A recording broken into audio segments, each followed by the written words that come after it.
সর্বাধিক দায়িত্ব ছিল মাননীয় প্রধানমন্ত্রীর।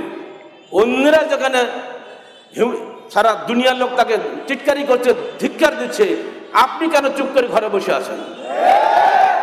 আপনি টিভি দেখেন না কি হচ্ছে দুনিয়াতে? কাল কিয়ামতের মাঠে এই 70 কোটি মানুষের নেত্রী হিসেবে আপনাকে সবার আগে আল্লাহর নিকট কৈফিয়ত দিতে হবে। আমার নবী মুহাম্মদের সঙ্গে বেয়াদবি করছে অন্য রাষ্ট্রের নেতা। তুমি তো 17 কোটি মানুষের নেতা, তুমি কেন কথা বলো নাই? ধর্মনিরপেক্ষতার মুখোশ পরে যদি ভারতের মোদী সরকার ধর্মের নামে ওই বাবরি মসজিদের ওখান গিয়ে যোগাসন করে বসতে পারে, তা ধর্ম সেকুলারিজম নষ্ট না হয়, আপনাদের এত ধর্মের বড়াই কিসের ধর্মনিরপেক্ষ? আপনারা বললে কি জানাতে হবে না? আর এক পাগল জন্ম হয়েছে ঢাকা ইউনিভার্সিটিতে, জিয়া হাসান, সে বলে কি জানেন? আসসালামু আলাইকুম বলাটা হলো জঙ্গিবাদী কথা। সে বলে আল্লাহ হাফেজ বলাটা জঙ্গিবাদী চর্চা। আমরা বলবো তুমি তো জিয়া হাসান নামটা পাল্টে লেখক অন্য কিছু বানাও। ওই জিয়াটা তো আরবি শব্দ। এই সমস্ত পাগল দিয়ে দেশ চলবে না।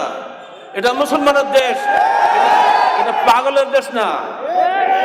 ক্ষমতায় গিয়েছেন মুসলমানদের ভোটে, ক্ষমতায় গিয়ে মুসলমানদের ইমানের বিরুদ্ধে অবস্থান নিচ্ছেন, আপনারা সাবধান থাকেন।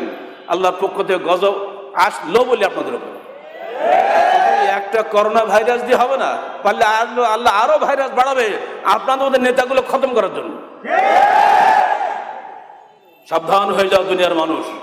ম্যাকো একা নয়, এই পৃথিবীতে লক্ষ লক্ষ মানুষ তৈরি হয়ে গেছে। ইতিমধ্যে জার্মান চ্যান্সেলর কি মার্কেল না অ্যাঞ্জেলা মার্কেল বলেই ফেলেছেন, আগামী 50 বছরের মধ্যে পুরো জার্মানি সব মুসলমান হয়ে যাবে, ইনশাল্লাহ পুরো ফ্রান্সও মুসলমান হয়ে যাবে, পুরো পৃথিবীতে ইসলামী হুকুমত এগিয়ে যাবে। আল্লাহ রসুলের ভবিষ্যৎবাণী মিথ্যা হয় না। তিনি বলেছেন এমন কোন বস্তি ঘরও থাকবে না যেখানে ইসলাম প্রবেশ করবে না। আল্লাহ নবীর জবান দিয়ে কোশ্চিনকাল মিথ্যা কথা বের হয়নি, বের হতে পারে না। আমরা বিশ্বাস, যতই তোমরা চেষ্টা করো, হত্যা করো, খুন করো, জেল খাটাও, যা খুশি করো, তোমাদের ক্ষমতা আছে। ফেরাউন ডুবে মরেছে, নমরুদ ধ্বংস হয়েছে, তোমরা একদিন মরবে, ধ্বংস হবে। কিন্তু আল্লাহ রসুলের দিন টিকে থাকবে, ইসলাম টিকে থাকবে, কোরআন টিকে থাকবে, হাদিস টিকে থাকবে। একে ধ্বংস করার ক্ষমতা কারো নাই।